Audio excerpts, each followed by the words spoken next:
I trust that everyone at this point knows what Ben Drowned is. At the very least, the basis of what it is. If you don't, I really can't do much justice delivering a narrative experience explaining what Ben Drowned is, as the whole creepypasta has expanded out to become a multimedia ARG that spans across different mediums such as videos and forums and other stuff that get really freaking complicated. At the very least, I could explain what the creepypasta entails in the form of a synopsis so that you're not completely lost if you weren't part of an extremely large creepypasta scene about a decade ago.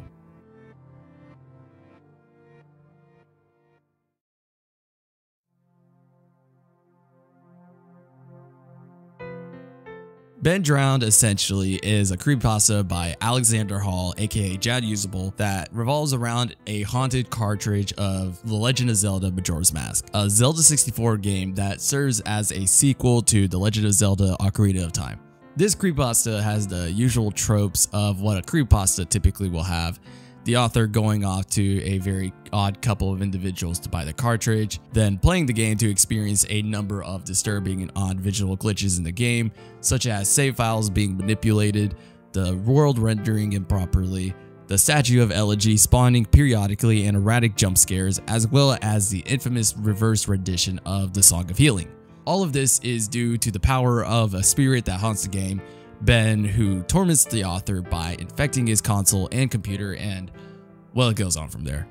A couple of video games were released a near decade ago on the internet, which actually were inspired by this creepypasta. These gained widespread attention from various Let's Play YouTubers, which are actually the only videos on YouTube that I can really find without having to dig too deep into it. The first of one of these video games is Remember.exe, which later had a follow-up sequel known as Lostmemory.exe. What you're going to see for the next several minutes is my own personal experience in playing Remember.exe and Lostmemory.exe.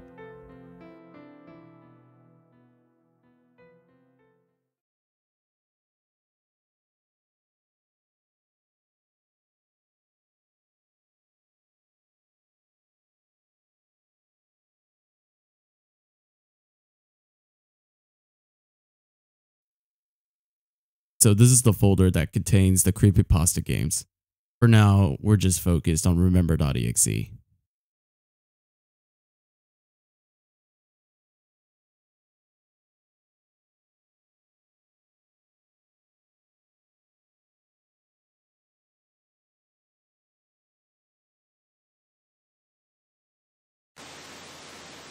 The game opens and we're presented a green valley.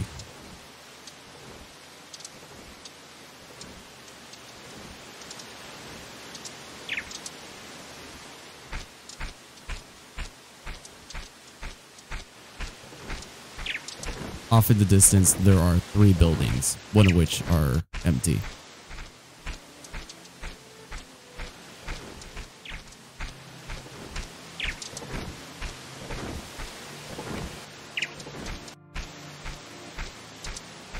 Over to the building on the right, we can find Link's corpse on the ground.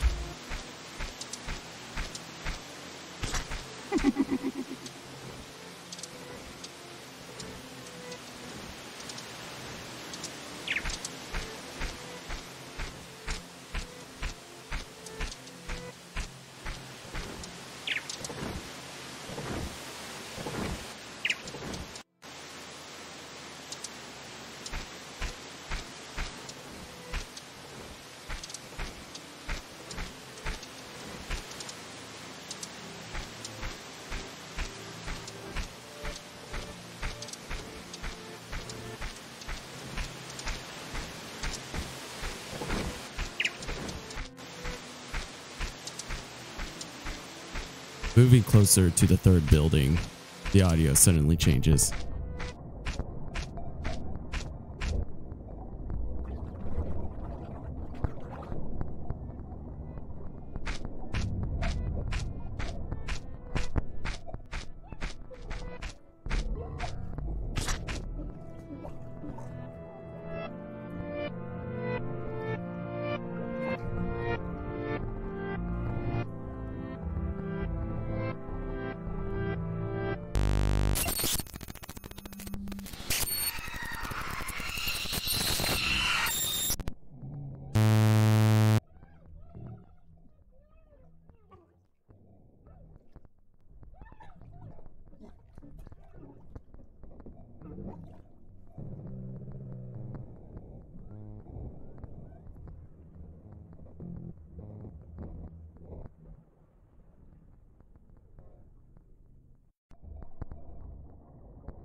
We awaken to the valley, which is now dark and gloomy. As we look up, we can see the moon from Majora's Mask.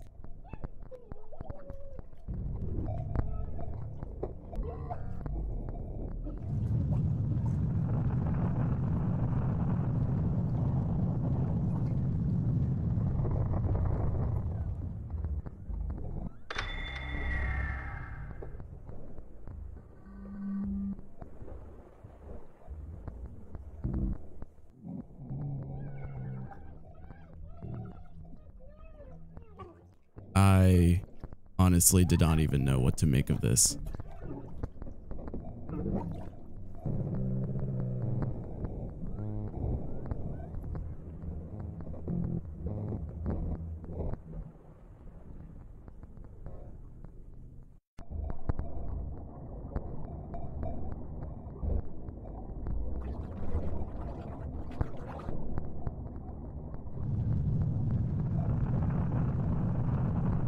Going near the beam entraps us inside of it.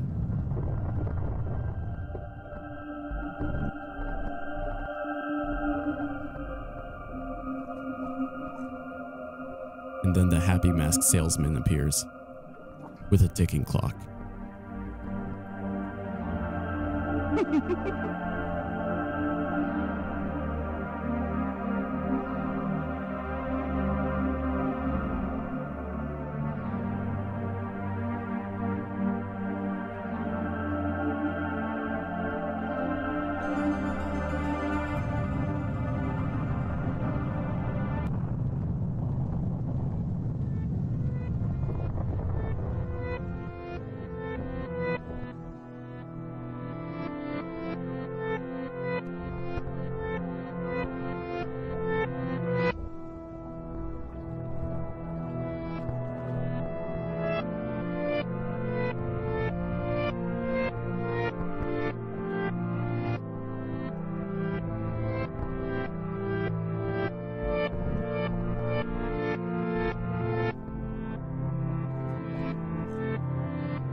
We're kicked back into the desktop. Not without one last taunt.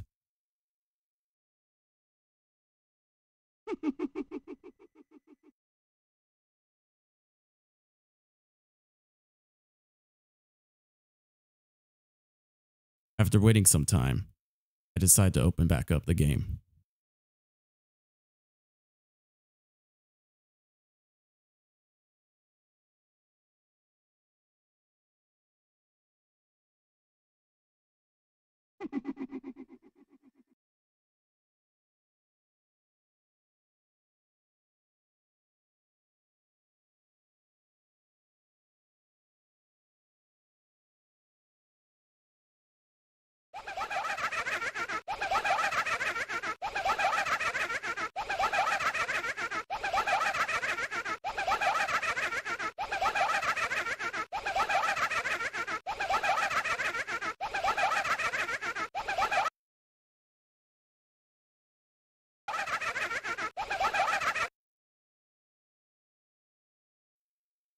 This next bit actually didn't even occur while I was recording.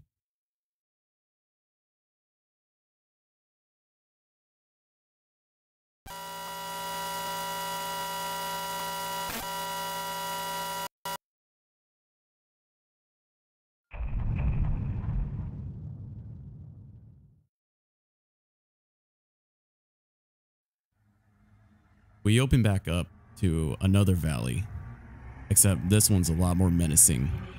It's densely fogged up. We come across the happy masked salesman again, who's right next to the Link corpse.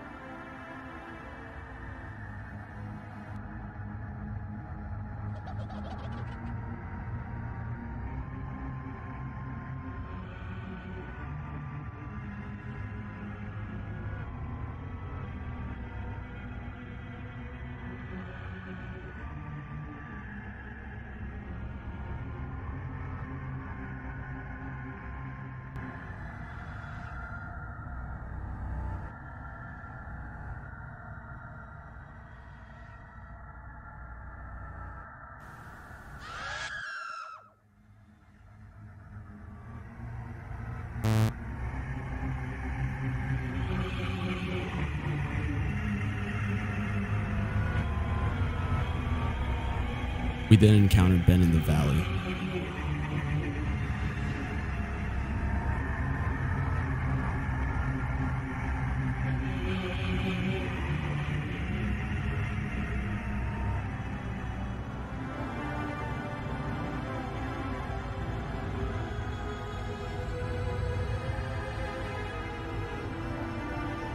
I decide to approach Ben until this happens.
After that brief little moment, I decide to open up the game again.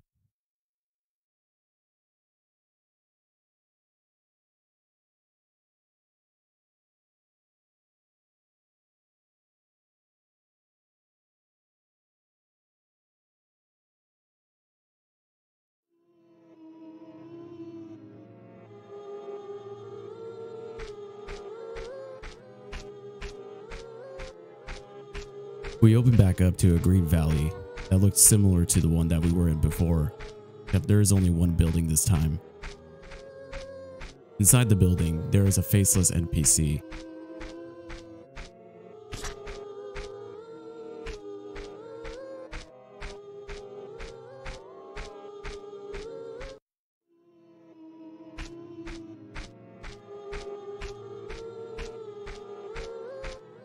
We obtained the ocarina, which gives us the ability to play some notes.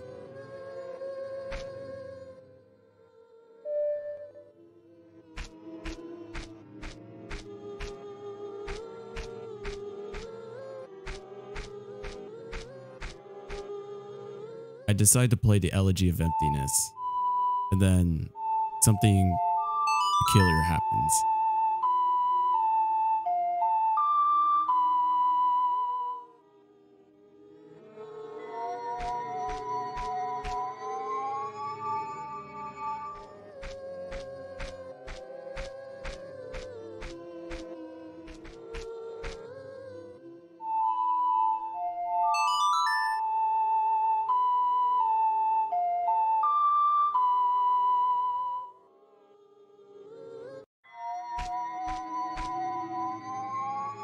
The music abruptly stops, and I didn't really know what to make of the following sequence.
The game crashes and I decide to open the game one last time.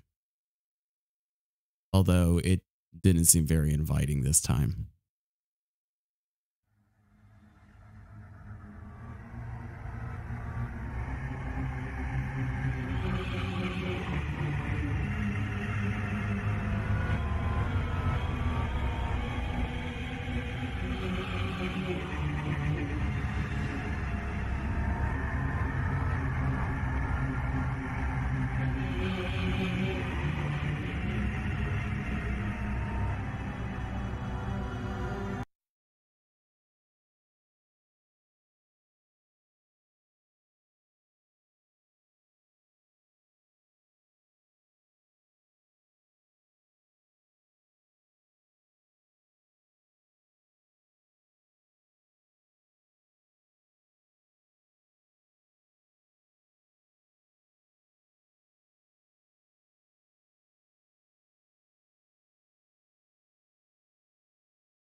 This was the second file and the only other file that actually worked.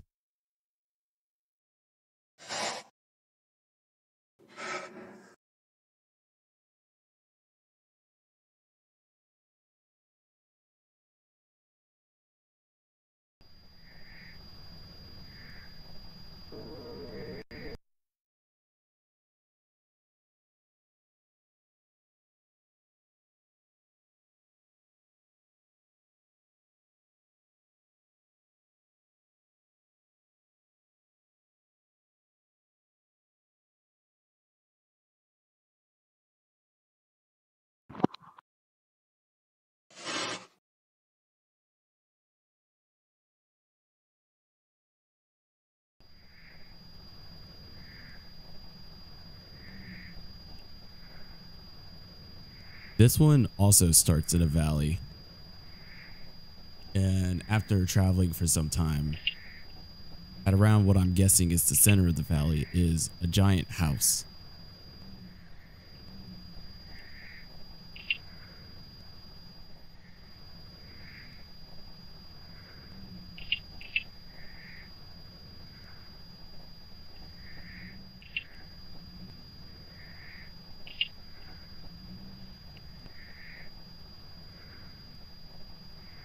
Going inside, the house is very desolate.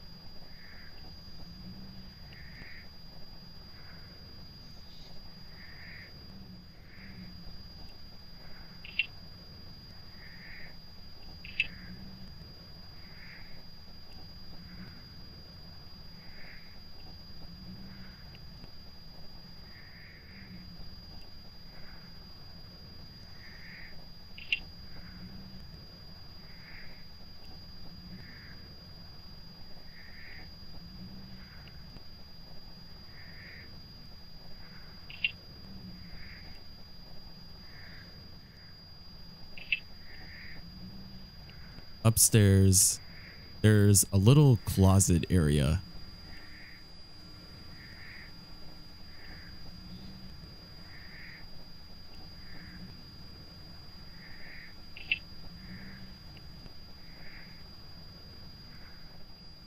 Then at the end of the hallway, we can find two other rooms.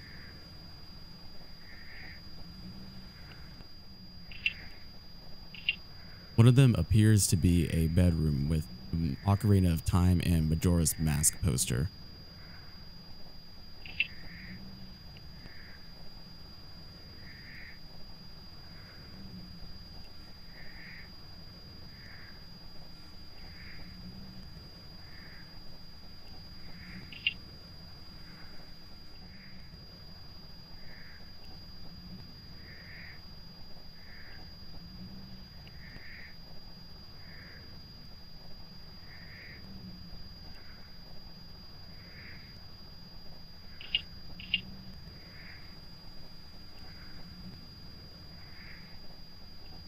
The next room has a moon phase calendar of April 2002. And also a blurred photo of a family. Other than that, there's not really much else of interest here.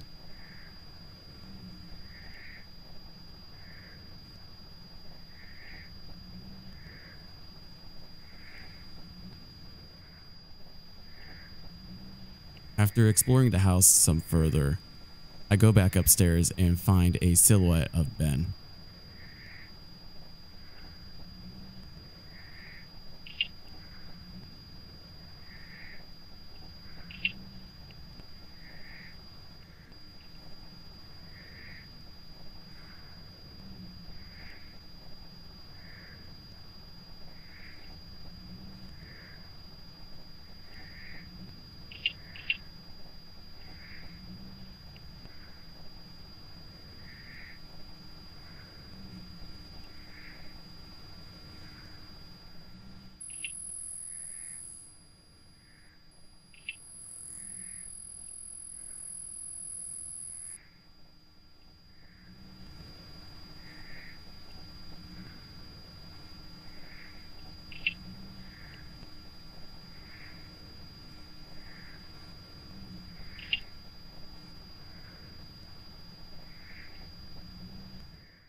So in making this video, I was very unaware of the background of these games.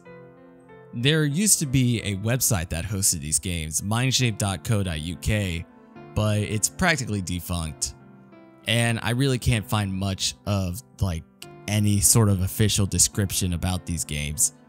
Another issue I ran across was that there were more files discovered which were unknown.exe, null.exe, void.exe, and link.exe, which are all supposed to be games, I'm assuming, yet all of them refuse to be played. Even running the playagain.exe with the proper instructions, which should allow you to play these games again on your PC after finishing them, it doesn't allow me to play the games whatsoever.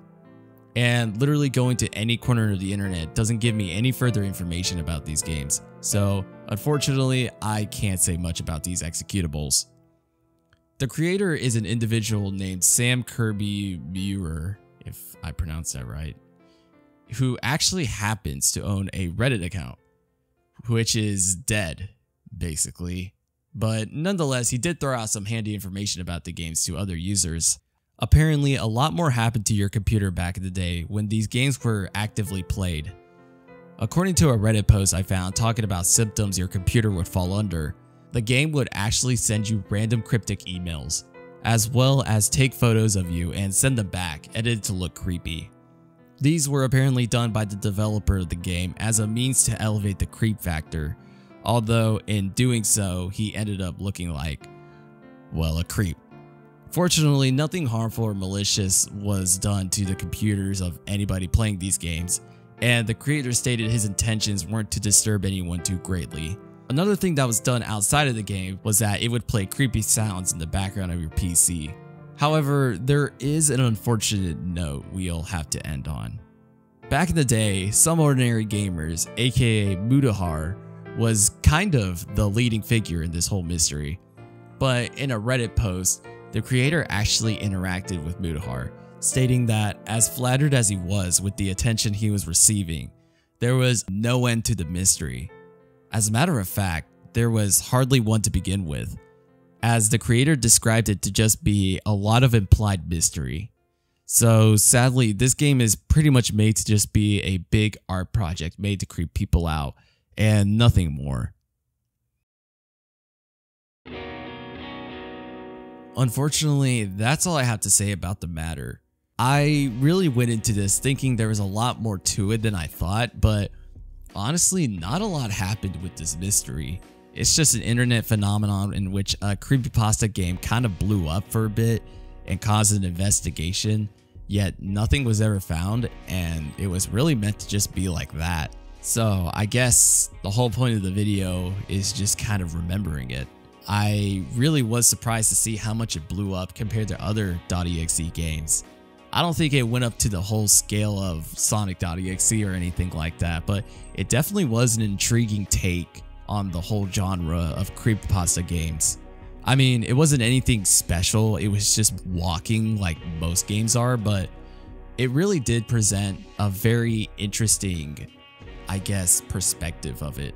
So I just want to know, what were your guys' takes on these games, and, you know, did it inspire you to kind of look further into Ben Drowned as a creepypasta? Other than that, that is pretty much it. I mean, yeah. So farewell, guys. I will see you guys in the next video. Bye-bye.